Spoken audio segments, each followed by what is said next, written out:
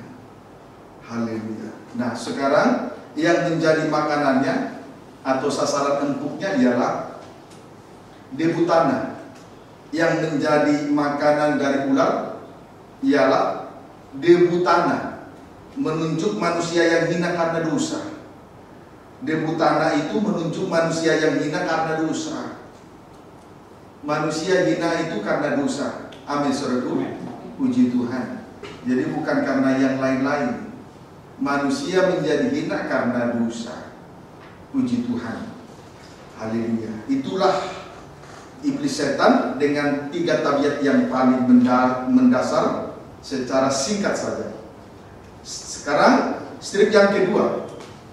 Strip yang kedua dari bagian yang kedua tadi. Strip pertama ular, strip yang kedua ikan, menunjuk kuasa Roh El Kudus. Ikan menunjuk kuasa Roh El Kudus. Tabiatnya antara lain menyertai, memimpin, menghibur, menolong, menguatkan, menginsafkan, mengajar. Seluruhnya ada 7. Menyertai, memimpin, menghibur, menolong, menguatkan, menginsafkan, dan mengajar. Semuanya ada 7. Kemudian kalau berbicara tentang 2 ikan, menunjuk harta yang indah. Yaitu karunia-karunia dan jabatan-jabatan Roh El Kudus. Amin, saudaraku. Adapun 9 karunia-karunia Roh Kudus ditulis dengan jelas di dalam 1 Korintus 12 ayat 8 sampai dengan ayat 10. Sedangkan 9 jabatan-jabatan Roh Kudus ditulis dengan jelas di dalam 1 Korintus 12 ayat 28. Kemudian dari 9 jabatan Roh Kudus ini dirampingkan menjadi 5 jabatan. Yaitu jabatan Rasul 1, 2 jabatan Nabi, 3 jabatan Penginjil, 5, 4 jabatan Gembala, 5 jabatan Guru. 1 Rasul, 2 Nabi, 3 Penginjil, 4 Gembala, 5 Guru. Setelah dirampingkan dari 9 jabatan-jabatan Roh El Kudus. Amin, saudaraku. Mari kita lihat karunia-karunia dan jabatan-jabatan Roh El Kudus lebih jauh di dalam Efesus pasal 4. Efesus pasal 4 ayat yang ke-10 sampai dengan ayat 12. Perhatikan, demikian firman Tuhan. Ia yang telah turun, ia juga yang telah naik jauh lebih tinggi daripada semua langit untuk memenuhkan segala sesuatu. Ayat 11 sampai 12 secara khusus perhatikan. Dan ialah yang memberikan baik rasul-rasul maupun nabi-nabi, baik pemberita-pemberita Injil maupun gembala-gembala dan pengajar-pengajar, untuk memperlengkapi orang-orang kudus bagi pekerjaan pelayanan, bagi pembangunan tubuh Kristus. Puji Tuhan. Perhatikan saudaraku, di sini Tuhan memberikan karunia-karunia dan jabatan-jabatan Roh Kudus untuk memperlengkapi orang-orang kudus dalam rangka strip pertama bagi pekerjaan pelayanan. Itulah imam-imam yang melayani pekerjaan Tuhan. Strip yang kedua, bagi pembangunan tubuh Kristus yang sempurna. Pembangunan tubuh Kristus yang sempurna berarti anggota-anggota tubuh yang berbeda-beda telah dipersatukan di dalam Kristus. Amin, saudaraku. Itulah 2 ikan menunjuk karunia-karunia dan jabatan-jabatan Roh Kudus bagi pekerjaan pelayanan, bagi pembangunan tubuh Kristus, mempersatukan anggota-anggota tubuh yang berbeda-beda. Tidak saling menyakiti, tidak saling menghakimi, tidak saling menjatuhkan satu dengan yang lain.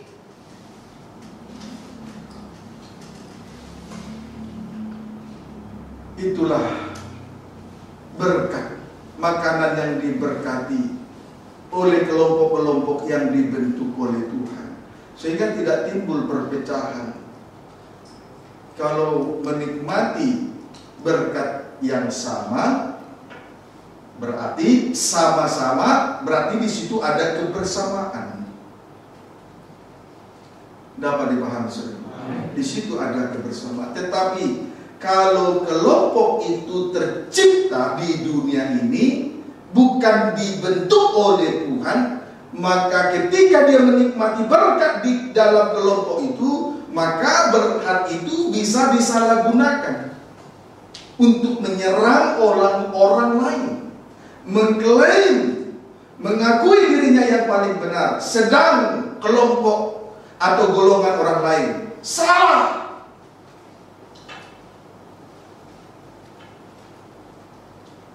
Inilah yang sekarang menjadi misi dan visi kita. Rekan-rekanku, hamba Tuhan di Medan, merindukan misi dan visi ini. Kita juga harus bersatu hati, dimulai dari kita semua. Amin, saudara. Amin. Dan itu sudah sampai ke telinga saya. Puji Tuhan, dimulai dari kita. Harus bersatu hati ya, Ibu Gesa. Jangan ada lagi menyakiti orang lain dengan cara yang najis. Puji Tuhan, kiranya dapat dipahami dengan baik. Pendeknya, Tuhan memberikan 2 ikan untuk mempersatukan anggota-anggota tubuh Kristus, supaya tidak muncul kelompok-kelompok atau golongan-golongan yang radikal. Di tengah-tengahnya ada onak dan duri.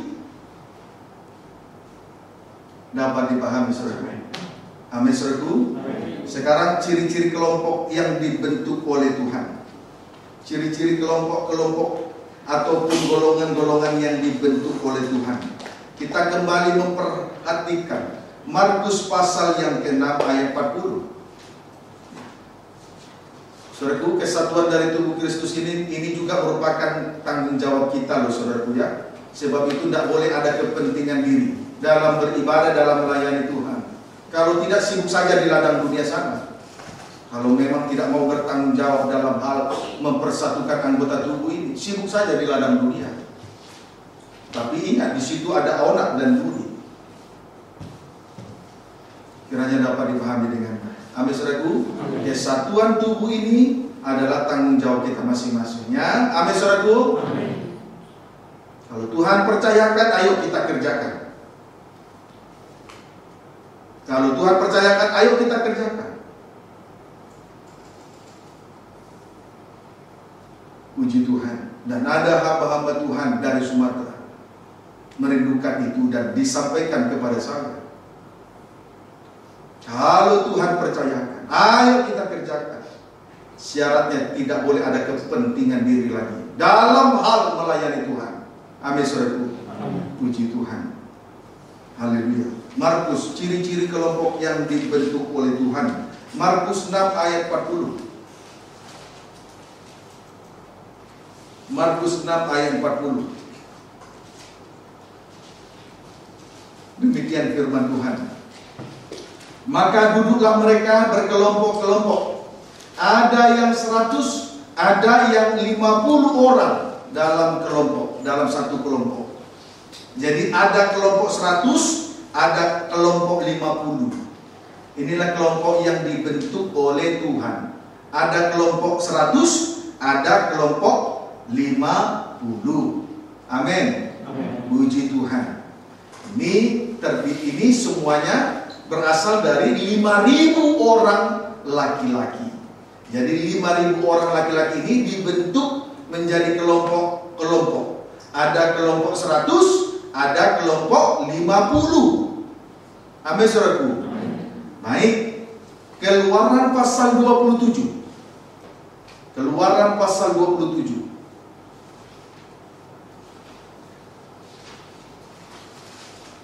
Ayat 9, loncat 11 sampai 13. Keluaran 27 ayat 9, loncat ayat 11 sampai 13. Demikian firman Tuhan mengenai pelataran. Mengenai pelataran bait suci, pelataran tabernakel. Haruslah engkau, ayat 9, haruslah engkau membuat pelataran kemah suci. Untuk pelataran itu pada sebelah selatan harus dibuat layar dari lenan halus yang dipintal benangnya, 100 hasta panjangnya pada sisi yang satu itu. Selatan, ayat 11. Demikian juga pada sebelah utara. Pada panjangnya harus ada layar yang 100 hasta panjangnya. Tinggi tiang-tiangnya harus ada 20. Dan alas tiang itu harus 20. Ya, dalam setiap sisi ya, utara dan selatan.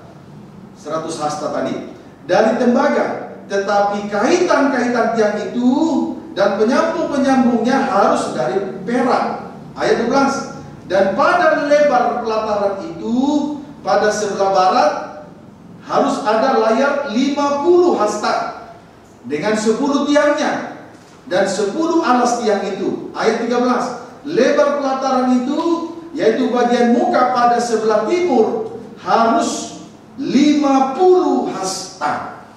Harus 50 hasta. Saudaraku, kalau kelompok 100 dan kelompok 50 yang dibentuk oleh Tuhan, kalau kita kaitkan di dalam pembangunan tabernakel, itu menunjuk kepada panjang pelataran sebelah selatan dan utara sama dengan 100 hasta. Kemudian lebar pelataran sebelah timur dan barat sama dengan 50 hasta. Amin, saudaraku. Kelompok-kelompok yang dibentuk oleh Tuhan tadi ada yang 100, ada yang 50. Kalau dikaitkan dengan pola tabernakel, itu terkena kepada panjang pelataran sebelah selatan dan utara sama dengan 100 hasta. Kemudian lebar pelataran sebelah timur dan barat sama dengan 50 hasta. Puji Tuhan. Mari tampilkan dulu pelataran. Puji Tuhan, ini pelataran, seluruhnya pelataran. Di sini tidak ditemukan ruangan suci dan maha suci, ya. Amin, saudaraku. Jadi ini pelataran. Sisi sebelah selatan 100 hasta. Sisi sebelah utara 100 hasta. Kemudian bagian timur lebarnya 50 hasta.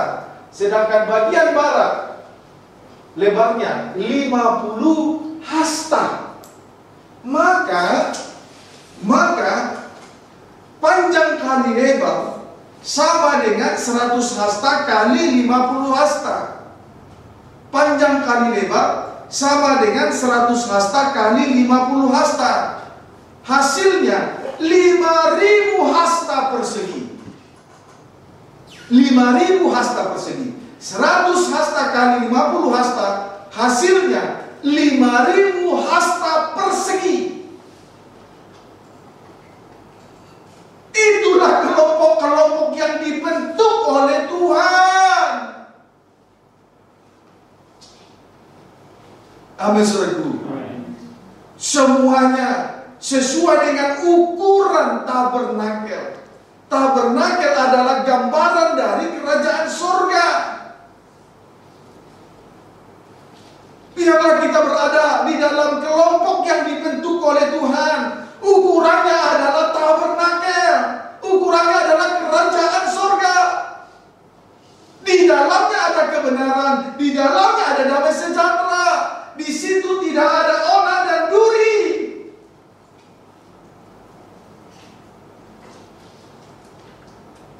Amin, saudaraku. Di luar tabernakel Allah tidak memerintah. Itu bukan wilayah pemerintahan Allah. Tetapi kerajaan Allah dan pemerintahannya ada di dalam tabernakel. Puji Tuhan. Maka kebenaran dan damai sejahtera itu kiranya turun dari surga, bukan dari menurut kebenaran masing-masing kelompok. Jadi kebenaran itu bukan muncul dari kelompok-kelompok atau golongan-golongan, tetapi kebenaran dan damai sejahtera itu muncul, datang dari surga, dari Allah sendiri. Sehingga ada damai sejahtera, ada kebenaran di dalamnya, tidak saling menyakiti. Di situ tidak ada onar dan duri. Amin, saudaraku. Haleluya. Puji Tuhan. Haleluya. Sekali lagi saya tandaskan, tidak usah ditulis. Biarlah kita berada di dalam kelompok Allah, kelompok yang dibentuk oleh Tuhan sendiri. Menurut ukuran tabernakel yang adalah gambaran dari kerajaan surga.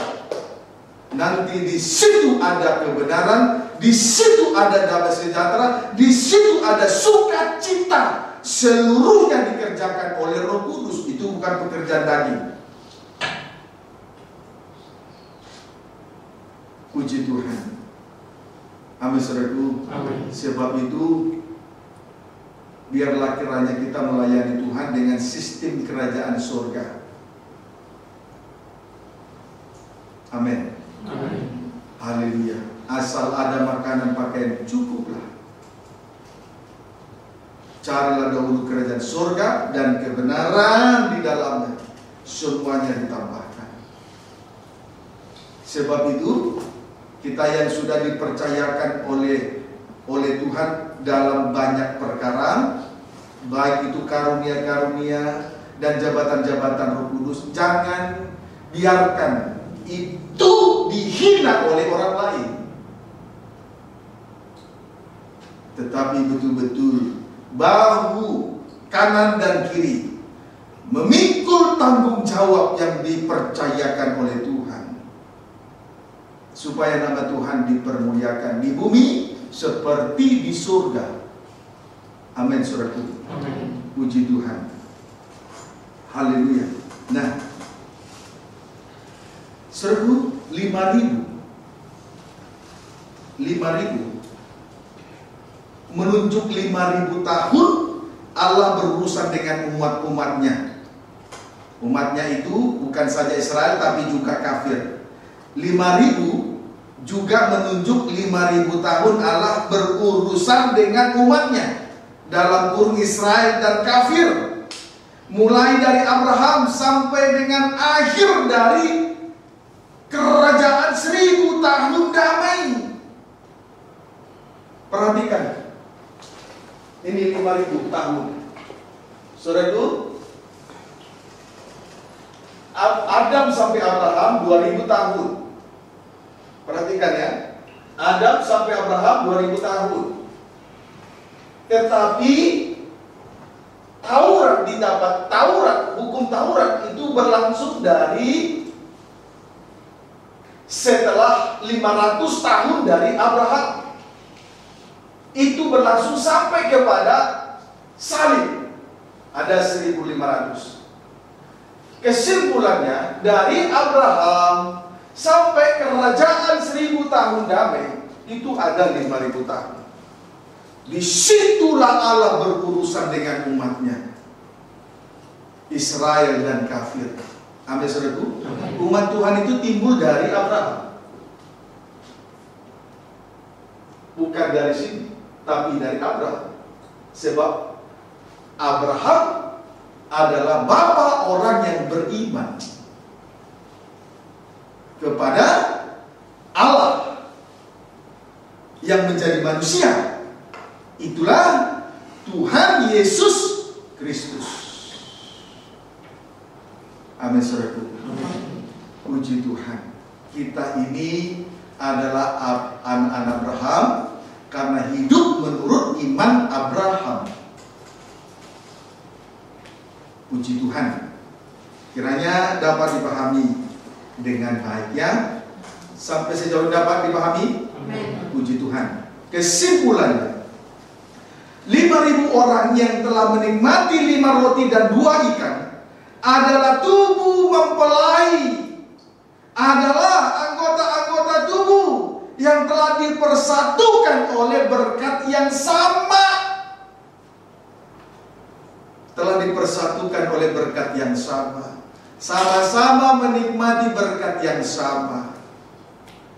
Kelompok-kelompok atau golongan-golongan tadi sama-sama menikmati berkat yang sama. 5 roti, 2 ikan. Sehingga terbentuklah tubuh mempelai. Amin, saudaraku. Puji Tuhan. Haleluya. Nah, sekarang syarat untuk menikmati 5 roti dan 2 ikan yang diberkati oleh Tuhan. Syarat untuk menikmati 5 roti dan 2 ikan yang diberkati oleh Tuhan tadi, Markus 6 ayat 39.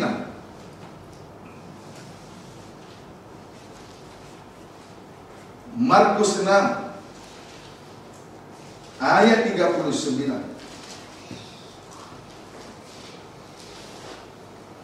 Markus 6 ayat 39, demikian firman Tuhan.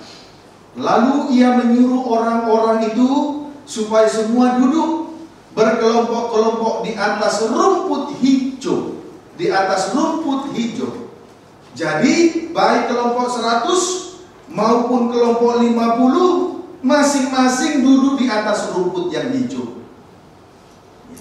Baik kelompok 100 maupun kelompok 50 masing-masing duduk di atas rumput yang hijau. Amin, saudaraku. Amin.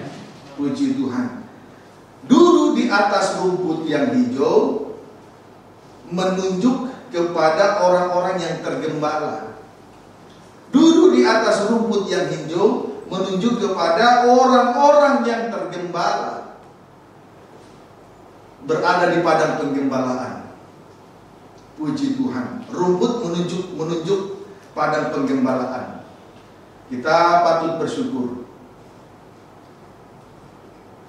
Umat Tuhan yang juga disebut kawanan domba Allah berada di dalam kandang penggembalaan untuk selanjutnya digembalakan oleh rumput yang hijau. Itulah yang disebut padang penggembalaan. Amin, saudaraku. Puji Tuhan. Kita patut bersyukur di situ.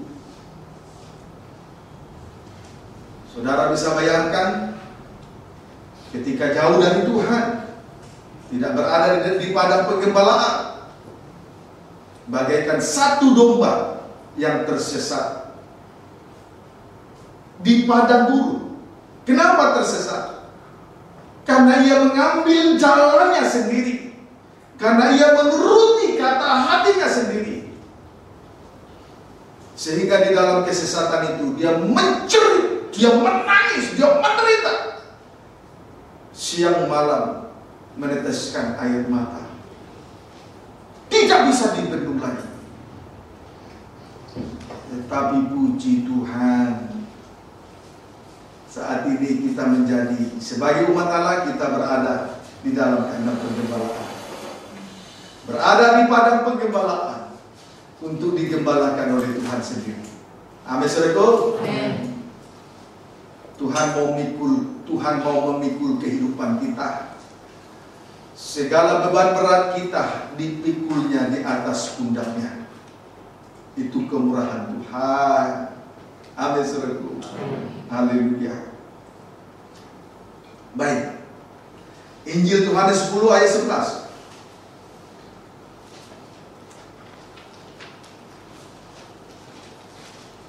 Tuhan baik ya. Bayangkan dulu sebelum tergembala banyak air mata ya, betul? Mengambil jalannya masing-masing, kalau saya tulis. Banyak rata tangis, banyak persoalan di situ. Tidak bisa dia selesaikan. Puji Tuhan, kita kembali kepada gembala yang memelihara jiwa. Amin. Puji Tuhan. Injil Yohanes pasal 10 ayat 11. Injil Yohanes 10 ayat 11. Demikian firman Tuhan. Yesus berkata, Akulah gembala yang baik. Gembala yang baik memberikan nyawanya bagi domba-dombanya. Berarti kalau tergembala hidup oleh karena kemurahan Tuhan.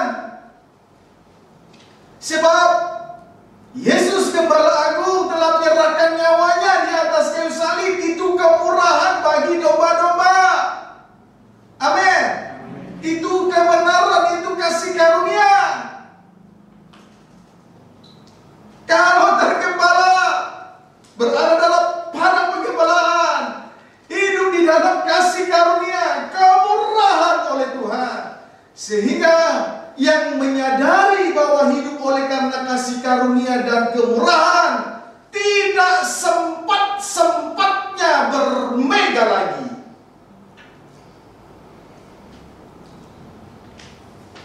Tidak ada kesempatan untuk bermega. Haleluya. Puji Tuhan. Haleluya. Tidak ada kesempatan untuk menyombongkan diri. Kalau sudah hidup di dalam kemurahan, tidak ada kesempatan untuk menyombongkan diri. Puji Tuhan. Haleluya. Lanjut. Ayat 14 sampai 16. Yesus kembali berkata untuk yang kedua kali, Akulah gembala yang baik, dan aku mengenal domba-dombaku, dan domba-dombaku mengenal aku, sama seperti Bapa mengenal aku, dan aku mengenal Bapa, dan aku memberikan nyawaku bagi domba-dombaku. Ada lagi padaku domba-domba lain yang bukan dari kandang ini. Domba-domba itu harus kutuntun juga, dan mereka akan mendengarkan suaraku, dan mereka akan menjadi satu kawanan dengan satu gembala. Puji Tuhan. Kalau tergembala, kalau domba-domba tergembala, maka di situ akan terjadi mengenal dan dikenal oleh Tuhan Yesus Kristus. Dialah Gembala Agung. Mengenal dan dikenal oleh Tuhan artinya ada kesatuan dari anggota-anggota tubuh. Sama seperti Bapa mengenal anak. Anak sebaliknya mengenal Bapa. Sehingga anak sama dengan anak di dalam Bapa. Bapa juga ada di dalam anak. Ada satu kesatuan. Itu yang disebut mengenal dan dikenal. Ada kesatuan. Seperti Bapa mengenal anak, anak mengenal Bapa, ada kesatuan. Sedangkan ada kesatuan dari anggota-anggota tubuh yang berbeda-beda. Puncaknya Israel dan kafir. Sebab Yesus sendiri berkata, ada di ayat 16, ada lagi padaku domba-domba yang lain. Itu menuju bangsa kafir.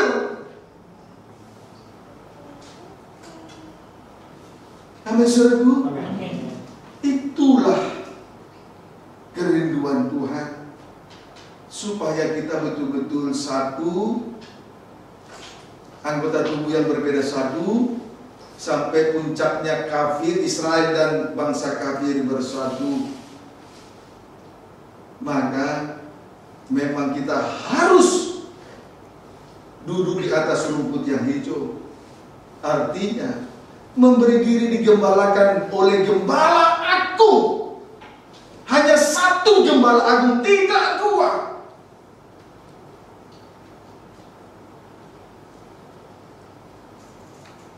Hanya satu Gembala, tidak dua. Supaya kelompok-kelompok yang dibentuk Tuhan tadi menikmati berkat yang sama. Kalau sama-sama menikmati berkat yang sama, di situ ada kebersamaan, di situ ada kesatuan. Saya ulangi, kalau kelompok itu dibentuk oleh dunia dan berada dan menikmati berkat di dalam kelompok yang dibentuk oleh dunia, berkat itu bisa digunakan menyerang orang lain. Tetapi kalau kelompok kita berada dalam kelompok yang dibentuk oleh Tuhan, maka maka masing-masing kelompok akan menikmati berkat yang sama. Dengan lain kata, ada kebersamaan. Ya, amin, saudaraku. Tidak ada kesempatan untuk saling menyakiti, saling menghakimi, saling menjatuhkan. Puji Tuhan, kita bersyukur ada di tengah-tengah penggembalaan ini, tentu karena kemurahan Tuhan. Bukan suatu kebetulan kita ada di tengah-tengah penggembalaan ini, menjadi kelompok yang dibentuk oleh Tuhan. Ada lagi kandang penggembalaan yang lain. Kiranya penggembalaan yang lain menjadi kelompok yang dibentuk oleh Tuhan juga, supaya bersama-sama menikmati berkat yang sama.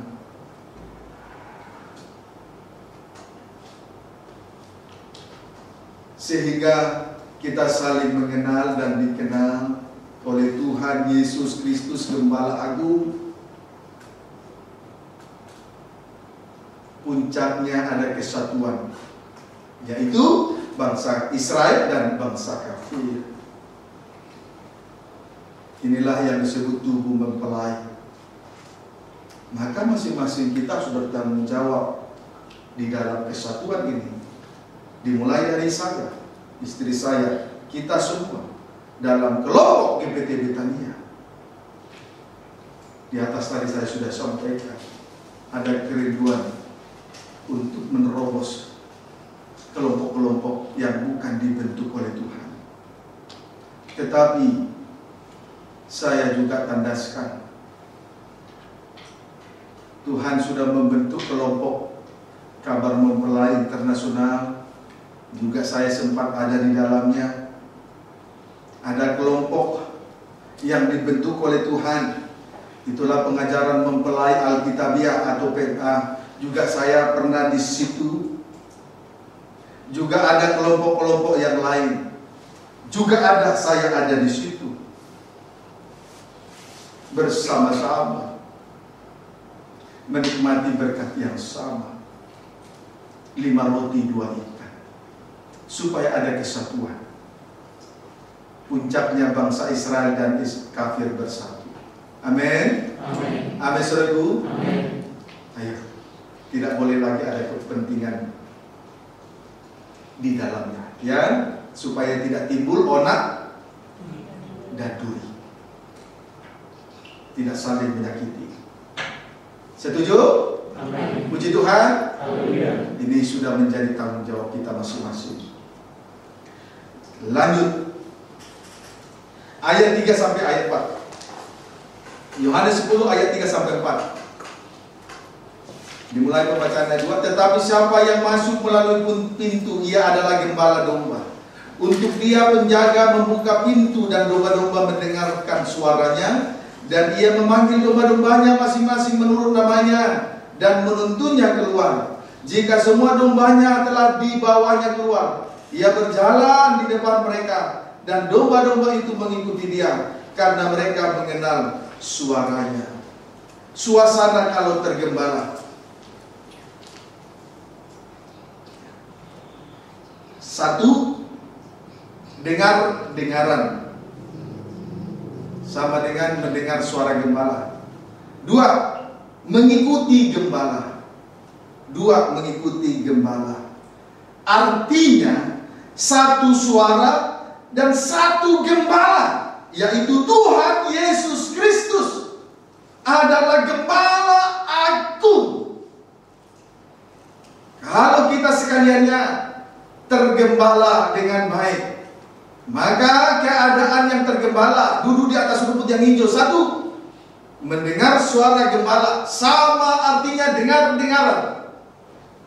Kalau kita domba-domba dengar-dengaran kepada suara gembala, maka domba-domba tidak akan pernah mendahului kehendak Tuhan. 2, mengikuti gembala. Sejauh ini kita telah digembalakan oleh firman pengajaran mempelai dalam terangnya tabernakel. Tujuannya untuk membawa kita masuk di dalam pembentukan tubuh Kristus yang sempurna. Kemana saja firman pengajaran mempelai, kita ikuti kemana saja geraknya. Yang pasti membawa kita masuk di dalam pembentukan tubuh Kristus yang sempurna, menjadi tubuh mempelai. Ikuti saja geraknya. Amin, saudaraku. Puji Tuhan. Haleluya. Oleh sebab itu, sekali lagi saya tandaskan, jangan kita membawa hidup kita hanya sibuk dengan ladang dunia yang hanya menghasilkan onak dan duri. Amin, saudaraku. Puji Tuhan. Sekarang kita lihat kembali ladang dunia, kerugian yang lain kalau kita membawa diri kita ke ladang dunia. Markus pasal keempat. Markus pasal 4.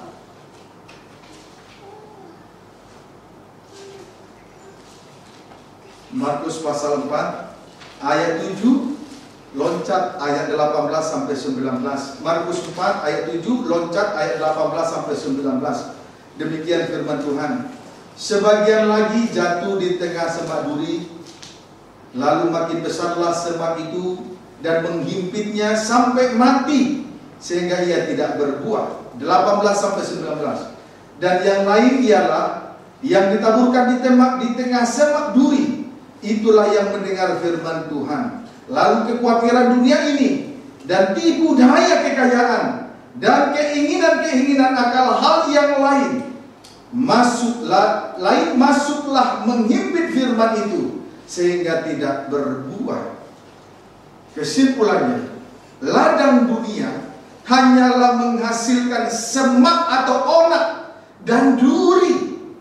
Ladang dunia hanya menghasilkan semak atau onak dan duri. Kembali saya sampaikan, onak dan duri menunjuk kekhawatiran dunia dan tipu daya kekayaan. Onak dan duri dalam hal ini dari ayat Markus pasal 4 ini, itu onak dan duri menuju kekhawatiran dunia dan tipu daya kekayaan. Itu onak dan duri. Puji Tuhan. Akibatnya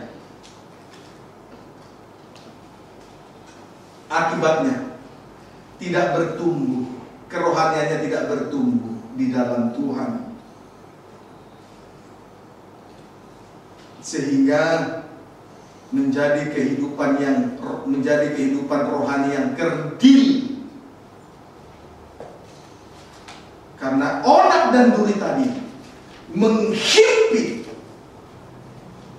atau kekhawatiran dan kekayaan menghimpit, sehingga kerohanian tidak bertumbuh. Disebutlah kerdil rohani. Kerdil rohani. Kalau bonsai masih bagus, kalau kerdil rohani tidak bagus. Kalau kerohanian tidak bertumbuh, tidak bagus. Sungguh menyakiti hati Tuhan. Itu sama dengan onak dan duri. Kekhawatiran dan tipu daya kekayaan, sehingga kerohanian seseorang tidak bertumbuh. Jadi jangan saudara berpikir, jangan terlalu bermuluk-muluk dalam memikirkan banyak perkara. Tapi biarlah kita memikirkan sesuatu perkara menurut ukuran iman yang Tuhan taruh.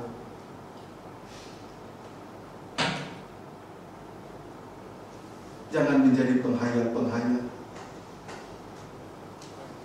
Itulah onak dan duri, menuju kekhawatiran dan keinginan untuk kaya, sehingga tidak bertumbuh, kerohaniannya tidak bertumbuh, kerdil rohani. Saya ulangi ya, kalau bonsai bagus, tapi kalau kerdil rohani tidak bertumbuh, itu memilukan hati Tuhan, menusuk, menyakiti hati dan perasaan Tuhan.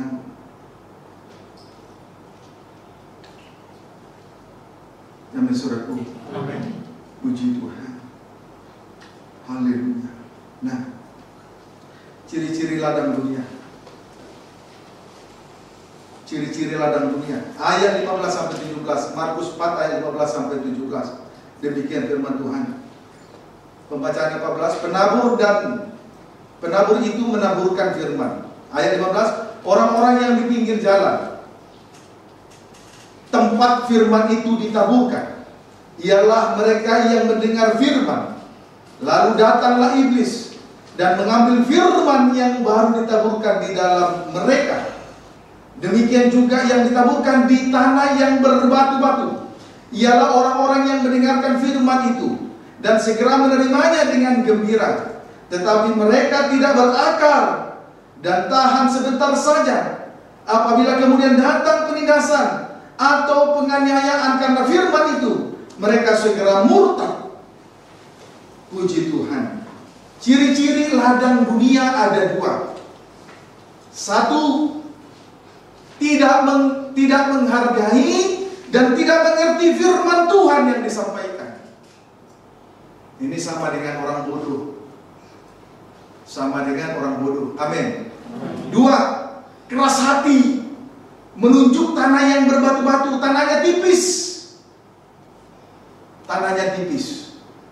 Sehingga kerugiannya tidak kuat atau murtad apabila ada penindasan atau aniaya karena firman.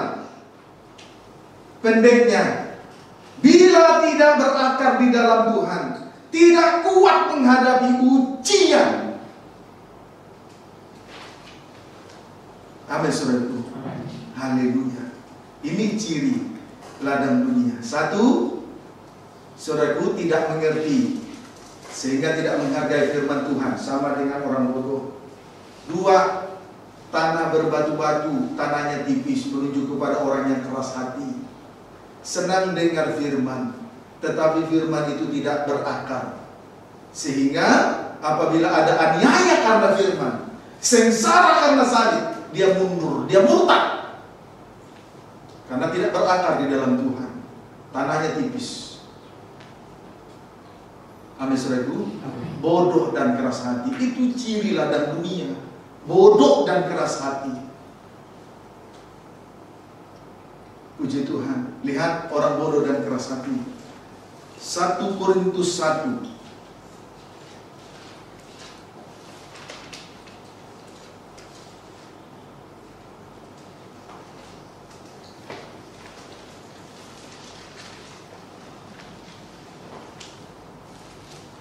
1 Korintus 1 ayat 22 sampai dengan ayat 23. Demikian firman Tuhan. Orang-orang Yahudi menghendaki tanda dan orang-orang Yunani mencari hikmat. Ayat 23. Tetapi kami memberitakan Kristus yang disalibkan.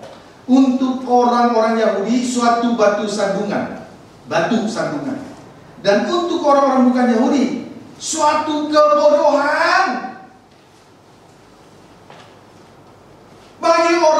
Bagi orang bodoh, pemberitaan firman tentang salib bagi orang bodoh, pemberitaan firman tentang salib bagi orang Yunani itu suatu kebodohan. Karena mereka hanya membutuhkan hikmat, persis seperti ahli Taurat mengerti firman, tapi tidak menjadi pelaku. Amin, saudaraku. Itu orang bodoh. Kemudian orang Yahudi, gambaran dari orang keras hati. Mereka tersandung menjadi firman tentang salib yang disampaikan itu adalah batu sandungan. Karena mereka menghendaki tanda-tanda heran ataupun mukjizat semata. Dapat dipahami, saudara? Puji Tuhan. Haleluya. Itu. Jadi orang bodoh tidak menghargai pemberitaan firman tentang salib. Orang yang keras hati, bagi mereka pemberitaan firman tentang salib adalah batu sandungan. Maka kalau anak Tuhan tidak mau ditegur firman, itu adalah orang yang keras hati.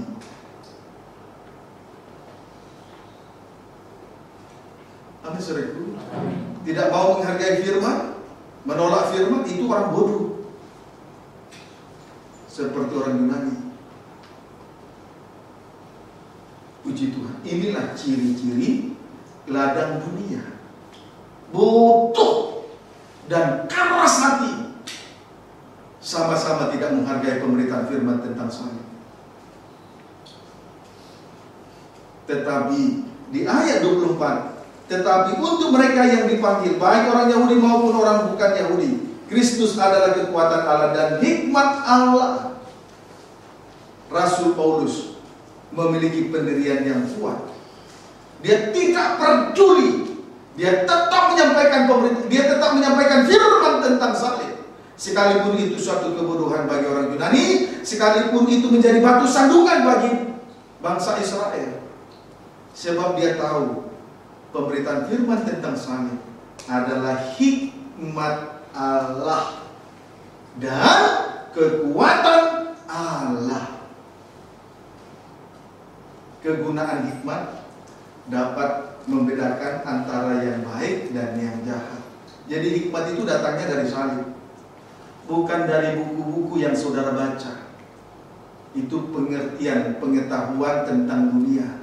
Tetapi untuk membedakan mana yang baik dan yang jahat datangnya dari berita salib. Amin, saudaraku. Sedangkan kegunaan salib adalah salib juga merupakan kekuatan Allah. Sehingga ketika kita lemah, kita kuat. Orang yang bermegah dengan kelemahan, bermegah di dalam kelemahan, bermegah di dalam sengsara, bermegah di dalam aniaya, bermegah di dalam kesukaran, bermegah di dalam aniaya dan lain sebagainya. Di dalam kelemahan itu nanti dia kuat. Amin, saudaraku. Puji Tuhan. kiranya dapat dipahami dengan baik. Nah, saudaraku, kita bersyukur kepada Tuhan. Kita sekarang ada di ladang Tuhan. Seperti Ruth, dia pergi ke ladang orang yang murah hati, itulah luas. Seorang yang kaya memiliki ladang yang luas. Dialah yang layak untuk menebus Ruth. Tuhan Yesus Kristus, Dia adalah pribadi yang kaya, turun ke bumi, rela menjadi miskin, supaya kita yang miskin di bumi menjadi kaya. Amin, saudara. Amin. Haleluya. Nah, sekali lagi, jangan sibuk dan membawa hati kita ke ladang dunia, tapi biarlah kita sibuk di dalam ladang Tuhan, memperhatikan pekerjaan Tuhan. Ada senantiasa di tengah-tengah kegiatan roh, ada di tengah-tengah ibadah dan pelayanan. Itulah pribadi roh. Amin, saudaraku. Amin. Tuhan Yesus memberkati kita semua.